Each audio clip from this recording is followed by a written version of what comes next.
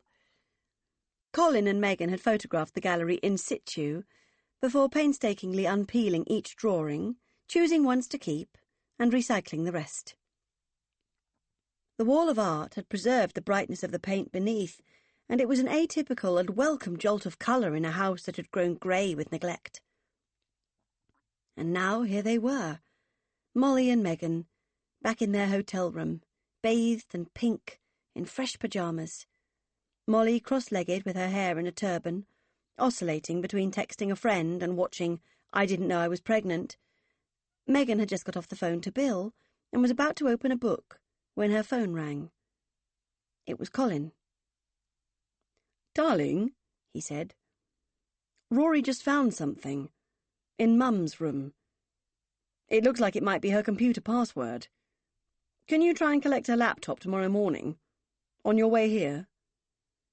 "What is it?" she asked. "Just a scribbled thing, in a notepad. It says—" She envisaged him lowering his reading glasses. "ABC 123 MBRR. Megan, Bethan, Rory, Reese." "Sounds likely," she replied, scribbling it down on the hotel's paper pad. "I'll drive over there first thing." She hung up a moment later and turned to Molly. "I think we've got the password for Grandma's laptop. We'll try it out tomorrow." Molly made a circle of her mouth. "Oh," she said, "wicked." And then she turned back to the telly and frowned. "Honestly," she said, "what kind of idiot has a baby's head hanging out of their vagina and still thinks they're just having a bad period?" Rory lay back against the scorched grass. The moon hung above him, almost full. Stars glittered in constellations. It was the same moon he'd stared into in Thailand. The same stars that had bedecked the same velvety sky. Extraordinary, but starting to feel more likely by the day. He got to his feet and wandered barefoot across the warm grass. He remembered it now. He remembered home. He remembered having sex with Kaylee down there by the hammock. He remembered chasing Reese around the flagstone paths, a loaded water pistol in his hand. He remembered his mother turning cartwheels, without preamble or announcement. He remembered people, members of the cast of his childhood who'd wandered off the set, never to be seen again. Aunts and uncles and cousins, dogs, neighbours, friends. He turned back to appraise the house from this distance. It had always been so full of people, and so full of life. Tonight had been good. They'd cleared away enough of the junk in the kitchen to cook a meal. They'd sat there, the 5 of them, faces over flickering candlelight, eating, drinking, remembering how to be a family. And then, after the girls had left, Megan and Molly back to their posh hotel, Bethan to Vicky's old flat, Rory had gone up to his mother's room. He'd had a sense of needing to find something. He wasn't sure what. He had no particular question in mind, just a series of black holes needing to be filled. He'd sat in her chair, inhaled the scent of her hair on the back of it, dusty and dry, with that hint of stale spice cupboard that he always associated with her. He'd put on her enormous headphones, her cans. He'd laughed to himself. DJ Lorelei in the house. He'd pulled her duvet up to his chin, smelled the unwashed skin on it, the dampness and the death. She'd let herself die. Was that the same as killing yourself? He didn't know. Then he'd started rifling through her things, the papers that sat on either side of her. Old newspapers, unopened bills, her horoscopes neatly torn out of magazines and papers, hairpins, velvet hair scrunchies, bottles of dried-up nail polish, Old tea bags and half-eaten packets of biscuits and rice cakes. A notepad full of lists. Names of social workers. Phone numbers for the Department of Health. All the people who'd phoned her, trying to help, their numbers duly noted and then forgotten about. Because she didn't want to be helped. He'd found 2 little parcels, wrapped in pink paper. One with his name on it, the other with Beth's. He'd put them in his pocket. Saved them for tomorrow. And then he'd found a small piece of lilac paper taken from one of those paper cube towers housed in red perspex. On it was written the code ABC 123 MBRR. There, he'd thought. There. A key. A way in. Maybe. He walked around the garden now, from corner to corner, trying to fill his head with more and more memories. It was as if he was rebuilding his childhood, step by step. The garden had been more important to him growing up than the house. This was where it all happened. Balls and dogs and water and mud, slides and swings and wrestling and horseplay, and egg hunts, of course. He remembered each nook and cranny now. The cracks in the stone walls, the flower pots and crooks of trees. He heard the echo of the noise his wings might have made as he'd flown from home, so suddenly, so starkly, without a moment of nostalgia or regret. And then he ran his finger through the gaps in the wall, praying to the gods of all above. Just one egg. Just one little egg. Just to know that it had all been true, that he hadn't imagined it. And there it was, a moment later, held between his thumb and his forefinger, a small pink egg. He held it triumphantly to the moon. Then he put it in his pocket with the 2 little parcels he'd found in his mum's drawer and the slip of paper with the password on, and headed back inside. Bethan lay on her back in Vicky's old bed, in Vicky's old room, staring at the paper shade over Vicky's old light. She'd gone straight to bed after Megan had driven her back. Sophie had some friends over, young friends, squawking and shouting and talking over each other the way teenagers do. Sophie, eyes glazed and heavy with cider, had said, "Come in, come in." There'd been pizza boxes everywhere, and all eyes had come to rest on Beth's bump, as though it was the last thing anyone had expected to see, as though she'd brought a baby hippo into the room with her. She'd said, "No, thank you, I'm exhausted, but have fun." "We'll try and be quiet," Sophie had said. "You don't have to," she'd replied. She turned heavily onto her side at the sound of her phone receiving a text message and squashed a cushion under her bump. It was from Megan. "Dad found a password. Might be for Mum's laptop. I'll pick you up 9 a.m. and we'll go by the repair shop. Sleep tight, Bethy. Sleep tight, baby bump. Love you both. Kiss." Bethan's eyes widened. Her heart filled with pleasure. Megan's love. She had missed it so much. She kissed the screen of her phone. She typed back, "Love you too. Kiss, kiss, kiss." Then she slept, deep and peaceful, for the rest of the night. The repair shop had sent Lorelei's laptop to a nephew in Tetbury. The nephew in Tetbury was not answering his phone, so Megan, Beth and Molly had to drive all the way there. The nephew opened the door of a tiny cottage in a back lane in just a towel, with a cigarette burning in his hand. He hurriedly stubbed it out when he saw Bethan's bump and went up a tiny staircase in the middle of the house to get changed. A moment later he returned, dressed and combed, with Lorelei's laptop in his hands. Megan stared greedily at it. On there was the story of Jim. On there, potentially, was the story of why her mother had died in the front seat of her car, half a mile away from her own home. "I'm really sorry," said the nephew, whose name was Josh, "but I don't think I'm going to be able to crack this for you." He then launched into a very technical, jargon-heavy explanation for his failure, which Megan interrupted by waving a piece of paper with the hotel's logo on the top at him and saying, Yes, thank you, but we think we found it.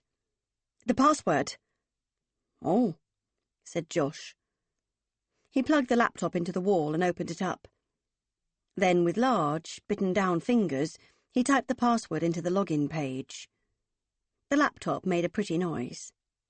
And then, there it was. Windows. Megan smiled and brought her fist to her mouth. Yes, she said in a loud whisper. Yes. They whisked the laptop away from him, thanked him for his trouble, and then drove, quite fast, back to the birdhouse. Chapter 16. Wednesday, 16th of March, 2011. Jim, I relived it. The whole thing, from beginning to end. I feel weak now.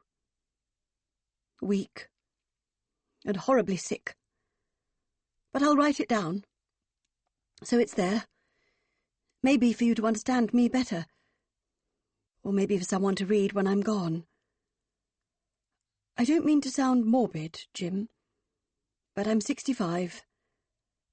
I'm not well. I'm not going to last forever, am I? So back to that day. That same day I hoovered his room, that I wondered if anyone apart from me would ever love him. The day before Easter. He hadn't come out of his room all day. That was normal. Normal for him.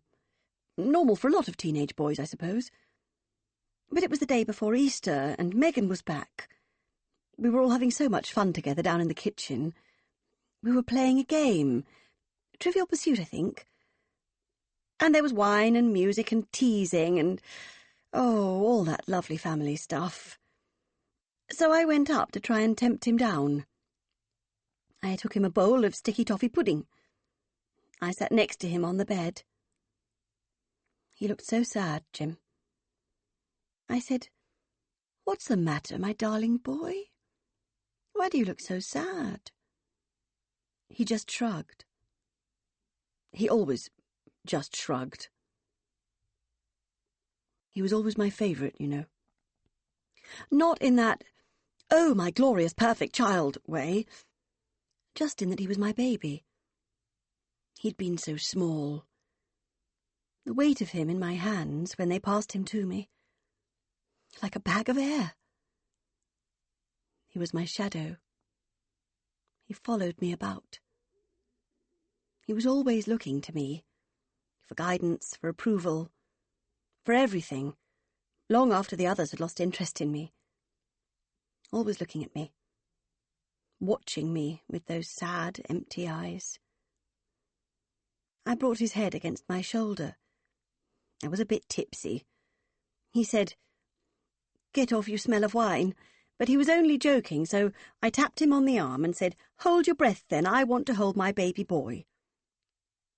He resisted at first, struggled in that way that children do when they think they're too old for cuddles but still have this residual need to be held by mummy. It was obvious to me that he wanted the hug. He wanted the attention.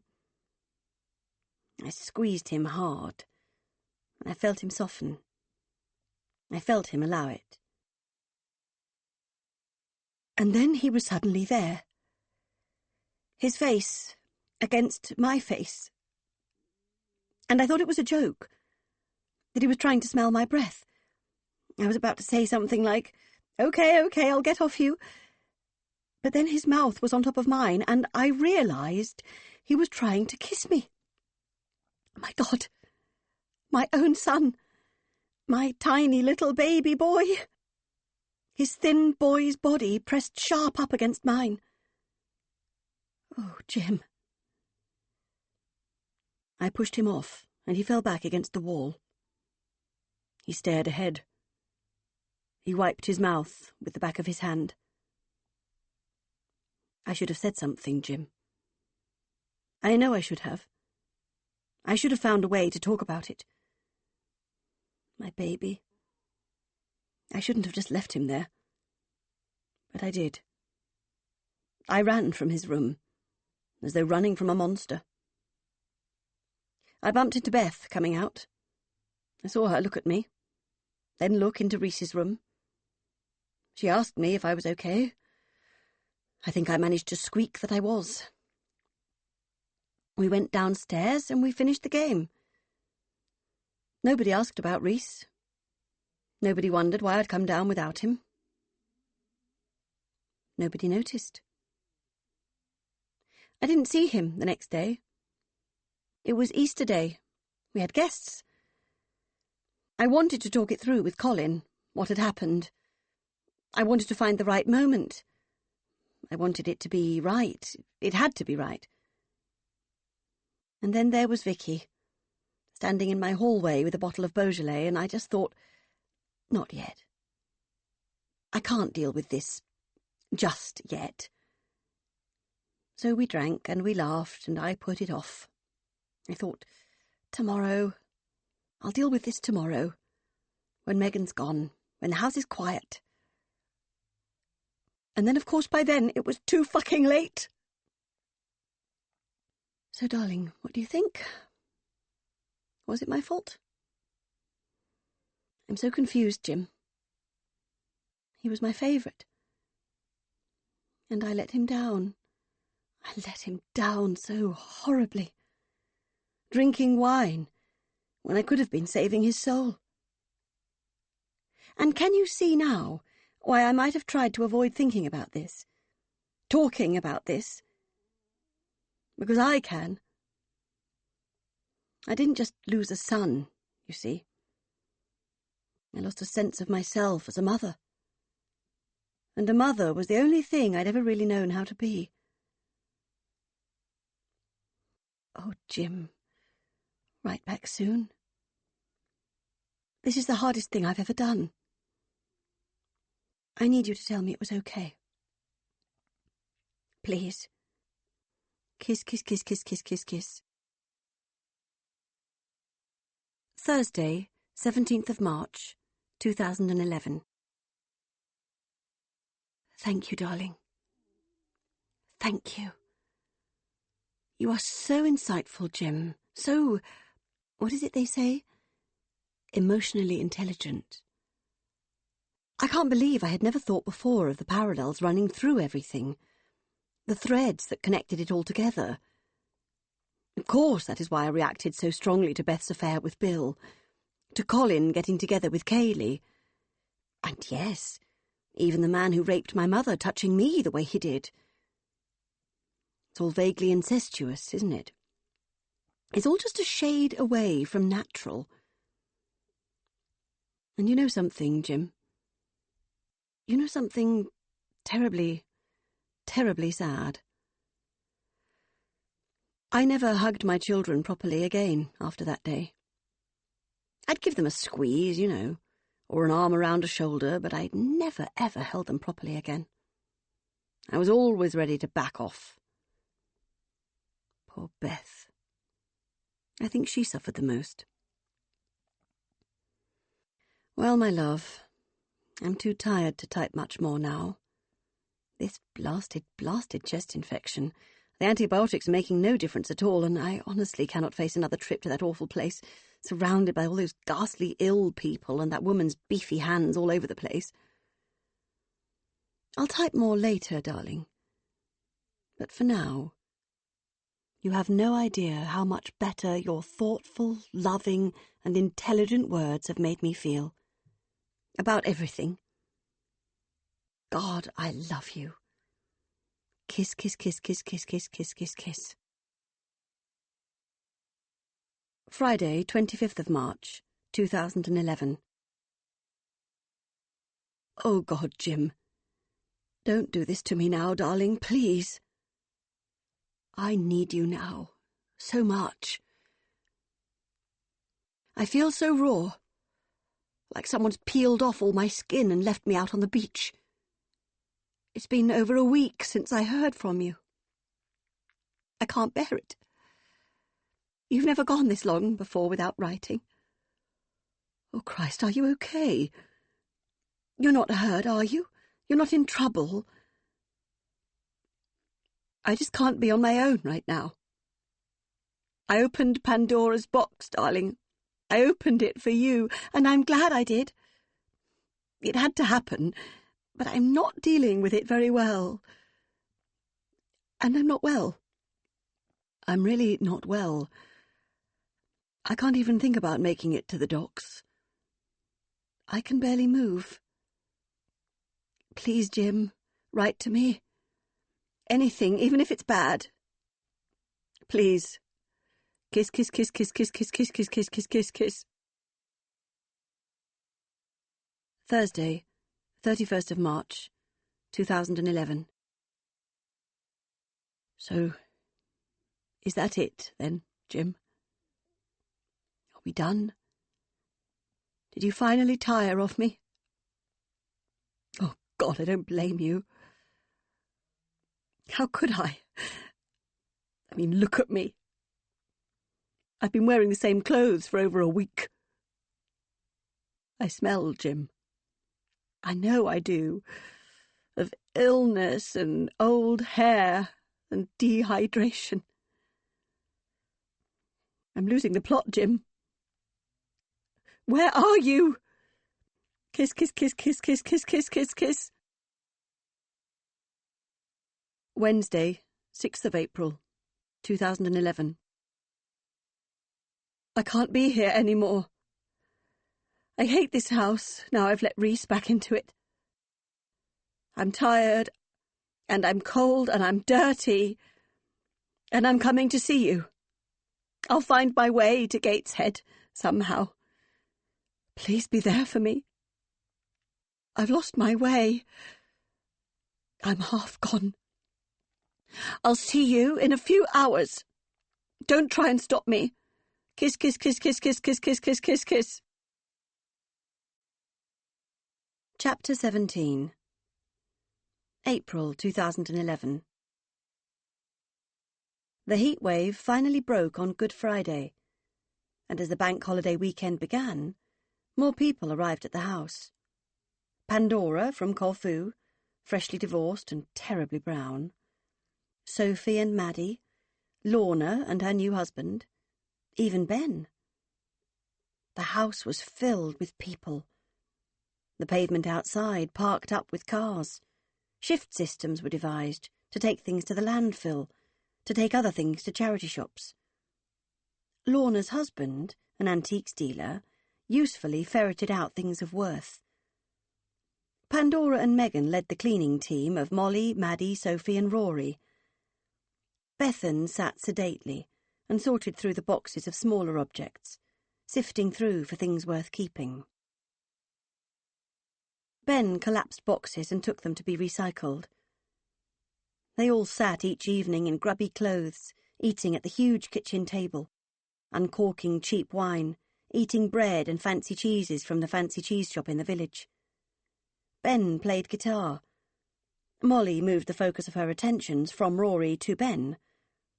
They talked, they gossiped, they laughed, they cried. It was one of the best Easter weekends Megan could remember. And then it was over. Ben, Maddie, Lorna and her husband headed back to work. Sophie went back to college. Pandora had things to do in London. By Monday evening, it was just the 5 of them again.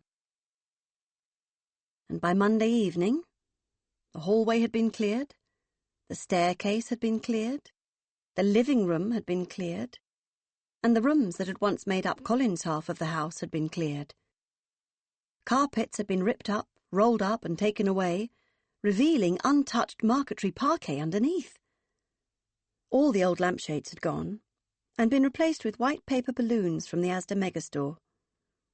The curtains had been taken away and burned, windows scrubbed and vinegared, paintwork bleached back to white. The 2 tatty sofas in the living room were disguised under white throws.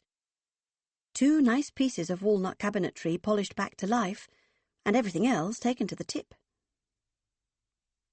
Megan walked through the house now, Molly following behind. It bore no relationship to the house she'd grown up in. It was so subdued and empty, so calm and elegant.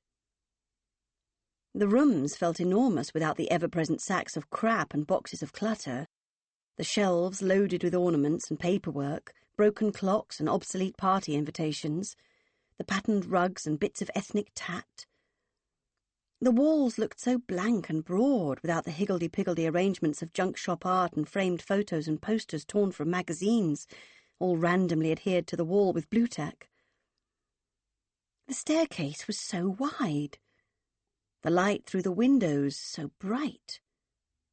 As she walked, Megan realised that even before the awful events of Easter 1991, this house had been a depository for all of Lorelei's deepest buried issues and emotional unrest.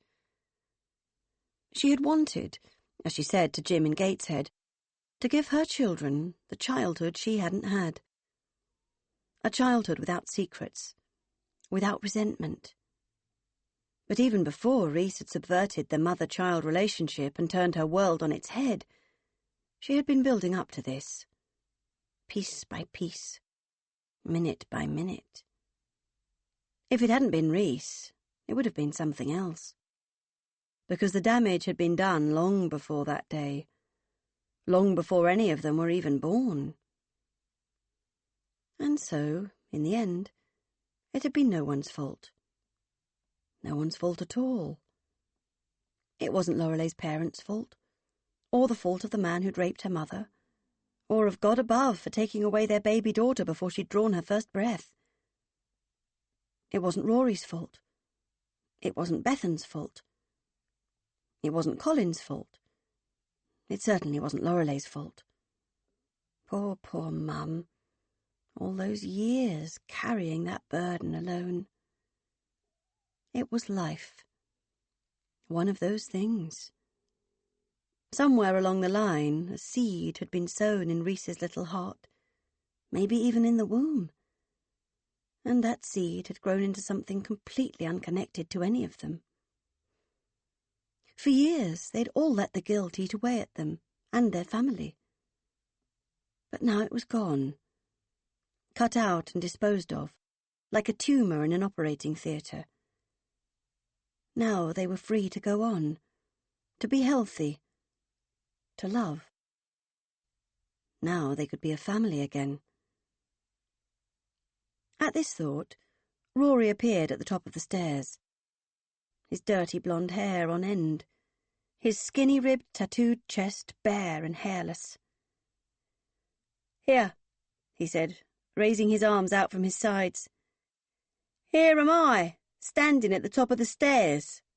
And there are you, standing at the bottom. And look at all this space that lies between us.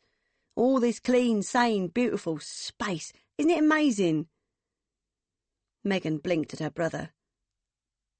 He looked happy. Happy the way he used to be. As though he was the most popular boy in the school again. "Yes," she said. "It really, really is." From Jim Lipton at yahoo.co.uk to Megan Rose Liddington Bird at yahoo.co.uk, Rory Bird 2 at hotmail.com, Bethan Bird at hotmail.co.uk. Saturday, 30th of April 2011. Dear Megan, and all the many, many, many, many of you, I just wanted to write and say how much I loved meeting you all yesterday. I was terrified coming down, as you can imagine, especially so soon after getting out of prison. It was all a bit of a whirlwind, from release to home, to getting your email, to taking on board what had happened to Laurie, to the funeral, and I feel as though my feet have barely touched the ground. The service was beautiful, truly. Your mother would have loved it. I never met Lorelei, but I felt I knew her so well from our almost daily emails. She was always so honest with me. She never hid a thing from me. It makes me feel so terribly guilty that I should have hidden from her the fact that I had that court appointment. I don't know what stopped me from mentioning it. Suppose I was scared of losing her. Which is crazy, as she was always so accepting of me and my many flaws. Anyway, I think I'd been in denial myself about the court hearing. Lorelei wasn't in me life when I got the date through, and it seemed such a long time away. And my solicitor had told me I had a very strong case. We were expecting a fine. Possibly some community service. I thought I'd be home an hour later. I mean, drunk and disorderly. How bad could it be? No criminal damage, no assault. No drink driving, just being a leery, awful tosspot in the wrong place. At the wrong time. Such a harsh sentence. And because of that, I wasn't here for your blessed mother when she needed me. I will never forgive either myself or the magistrate, but mainly myself. And to that end, I wanted to say how grateful I was to you and all your family for the warm welcome you all extended to me yesterday. I do not feel I deserved it, not in the least. I know you've read the emails between myself and your mother, so you know how she felt about you all, how much she loved you all, how proud she was of all of you, and how hard she found it to come to terms with all the damage that had been inflicted over the years. She blamed herself for most of it, but hopefully I went some way to helping her see that it wasn't her fault. Thank you, also, for taking me to see your mother's house. I always had such a burning curiosity about it. I used to watch all these shows about hoarding, you know, trying to get a better insight into Laurie's syndrome. I even read a couple of books. I so wanted to help her. I thought we had all the time in the world. I was taking it slowly. Baby steps, as your mother would have said. But we didn't have all the time in the world. We had 5 months in the end. And of course, by the time I saw her house, you'd cleared it. But thank you for showing me the photos. Such a fascinating record of such an extraordinary process. Anyway, I've blathered on for much longer than I intended. I hope you don't mind if I stay in touch. I won't bombard you with stuff, just Lorelei was such a huge part of me life, and now she's gone, there's this big hole. And I know she'd want me to keep a benevolent eye on you all. Well, I think she would. She was halfway to doing it herself, you know, when she got ill. That's the real tragedy. She was halfway to remembering how to be a mummy again. Take care. All of you. I hope you'll write and let me know when Beth's baby arrives. Actually, I just hope you'll write. All the best. And if I may, all affection, Jim Lipton. Epilogue. June 2011. The people carrier was full. Megan and Bill in the front, Molly and the 3 boys in the back. It was one of those sad June days that bore no relation to the fantasy of June brought to mind during the winter months. They were listening to Radio 1, Moves Like Jagger by Maroon 5, and like some advertiser's dream of a modern relaxed family, they were all singing along together, especially to the moo parts. They tumbled out of the car a few minutes later and onto the pavement outside the birdhouse, halfway laughing, full of pent-up energy and gladness in the moment. The boys immediately started punching each other and chasing each other up and down the narrow pavement. Megan called at them to be careful, that the cars drove through the village way too fast. From the back of the cars, she and Bill pulled out 3 matching bags and numerous gifts wrapped in pink. They were, as ever, the travelling circus, creating havoc and noise wherever they went. "Why is my family so loud?" Megan complained, bringing down the back door, checking there were no heads or fingers in the way first. Stanley shrugged. "Because you made us?" he said. "Right, well, listen. When we get inside, there is going to be a very, very tiny little baby and a very nervous first-time mother who will think that loud noises can kill babies. So I want you all, and that includes you, Stanley, to behave in a reasonable and sensible manner. Okay?" "Okay," they replied in unison, less out of obedience than from the knowledge that feigning obedience got their mother off their backs for a minute. Megan appraised the house. It still took her aback, even on this, her 3rd visit since Easter. Such a pretty house. Bethan had bought planters in beautiful Cotswold shades of duck egg and sage, and there was now a display of lavender and thyme on the sills. They'd be nicked in under an hour on her London street, she mused. Rory had fixed the garden gate and painted it white. It should have been sage, Megan thought to herself, or soft dove grey, but she left the thought firmly where it belonged, inside her head. She took Bill's hand in hers, and together she and her travelling circus headed up the garden path. Rory answered the door. He'd grown his shaved hair out, and it suited him. Come in, he said. Welcome to the house of shitty nappies, excuse my language, he apologised to the boys, who all shrugged, unfazed. Rory was living in Colin's side of the house. He'd replaced the stud wall himself. Megan had no idea how or when her brother had picked up so many manly skills. She assumed it was during his time on the commune in Spain. And Bethan was living on Lorelei's side, with 4 bedrooms to herself. And her baby. Where is she? Where is she? She asked, aching at some very deep, fundamental level to meet this new person. She's in bed, said Rory. They're in bed. She's having a baby moon. A what? It was my idea, he said. Well, actually, it was one of the women at the commune. She was trying to persuade Kaylee into doing it when she was having Tia, but Kaylee wasn't having any of that. What, lying about in bed on my skinny arse all day with a baby? I'd go nuts. But I always thought it sounded like a great idea, so I talked Beth into it. He held out his hands for bags and led everyone through the house. The kitchen was so cosy. The sun was shining through the leaded windows and casting rainbows about the place. There was a half-read newspaper on the table, mugs in the sink, a pot of yellow butter open on the counter, baby grows drying on the Aga, and the scrubbed flagstones were warm underfoot. Beth had put pink gingham curtains at the windows, and the room smelled of toast and coffee. The boys raced upstairs to their room. It was Reese's old room, finally exercised, finally just a room again. Megan had bought 2 sets of bunks and paid for the room to be painted Farrow and Ball Cook's Blue.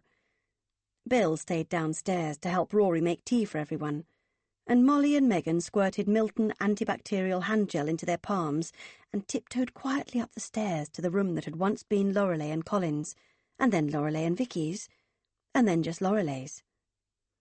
Bethan had gone to town on this room once it had finally been emptied. She'd papered it with baby pink rosebuds and curtained it with cream silk. She'd bought a brass bed from a local auction and clothed it with antique lace and satin eiderdowns. She'd painted all her mother's wardrobes and her dressing table in cream and carpeted the floorboards with pastel sheepskins and shagpile rugs. But she'd left some of Lorelei's touches too. The trio of cameos of fat-bottomed cherubs in porcelain frames, a few gilt-framed oil paintings of indeterminate heritage, a couple of fussy bugle-bead-trimmed table lamps. Megan could not have stood for it. She'd have wanted it gone, every last shred of the hellhole that this room had once been. But it wasn't her room. It was Bethan's room. And it was lovely. She'd been so proud of it. My first real room, she'd said last time Megan had visited. What about your room in Sydney? Bethan had sighed, her hand touching a small perspex cabinet on the windowsill which housed a small pink pebble and a handwritten note from Vicky. That wasn't a room. It was a stage set. A doll's house. It was where I lived when I was pretending to be a person. Now Megan knocked gently on the door. Come in. She and Molly exchanged a small smile, and then they stepped inside. And there she was, the newest bird. She was tiny, under 7 pounds, much smaller than she'd looked in the photos Beth had been texting her, and with a full head of dark hair. Beth sat cross-legged on the bed in a cream-embroidered smock that Megan recognised as one of Lorelei's, unearthed during the clear-out, and grey leggings. The baby lay in the nest created between her legs, in a pale grey baby grow with pink spots on it. She was wide awake, and the two of them were just staring at each other. Bethan looked up at Megan and Molly and smiled. "Look," she said. "Look at her. Isn't she amazing?" They moved closer, barely making a sound. The whole tableau was so excruciatingly, mesmerizingly perfect, Megan could not bear to mar it in any way. "Oh, my God," she whispered, resting the palm of her germ-free hand against the baby's crown. "Oh, Beth, she is beautiful." Molly stared down at the baby, awestruck. "Oh, God," she said, "she's so tiny. She's so precious." "I know," said Beth. "I know." Megan felt that familiar ache in her lower abdomen, that keening and calling of parts of herself over which she had no control. But no, she thought. No. No more babies. Here they were now. Here they all were. Beth was surrounded by all the things she needed during her baby moon. Litre bottles of water, muslins, nappies, wipes, creams, cards, flowers, clothes, books, a laptop, and a phone. She had that aura of glorious tiredness of the first-time mother, the mother who has nobody else to care for but her baby and herself. She looked beautiful. "You look amazing," Meg said, cradling the baby in her arms, perched on the edge of the bed. "Are you getting any sleep?" "Tons," said Beth. "I'm feeding her in my sleep. I just roll over when she grizzles. Bam, boob in mouth." Molly shuddered gently and smiled grimly. Megan said, "Oh, you're co-sleeping." Beth said, "Yeah, I mean, where else would she sleep?" And Megan said nothing, because none of her babies had ever slept in her bed, because that would have been a bed made to lie in. She smiled instead and said, "Have you got a name yet?"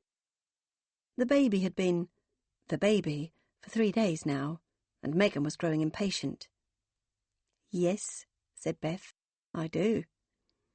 Molly and Megan looked at her expectantly. "Elsa, Athena, Rose," she said. "What do you think?"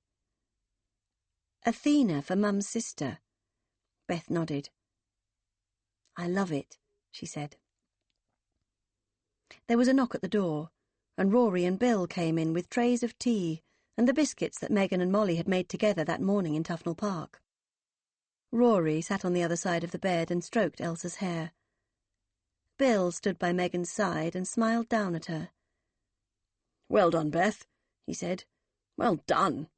She's absolutely superb. Really." Then the 3 boys came in, primed by someone, Bill, she assumed, to be very quiet indeed. They tiptoed in, one behind the other, and then the room was full of them. Her family. She heard a car pull up outside and handed the baby back to Beth so she could peer from the window. It was a taxi, and as she watched, she saw her father step out and pass a £10 note to the driver. From the other side of the taxi, she saw the thin, pale legs of Kaylee, and the even thinner legs of Tia, and the bottom of a suitcase and the handles of a pink gift bag. She pushed open the window and she hung over the ledge. "Dad," she called. "Kaylee! Come up to Mum's room. Come straight up. We're all here." This recording of The House We Grew Up In was presented by Dreamscape Media, LLC. Text copyright 2013 by Lisa Jewell. Sound recording copyright 2019, Dreamscape Media, LLC. Thank you for listening. Please check dreamscapeab.com for Dreamscape's latest releases.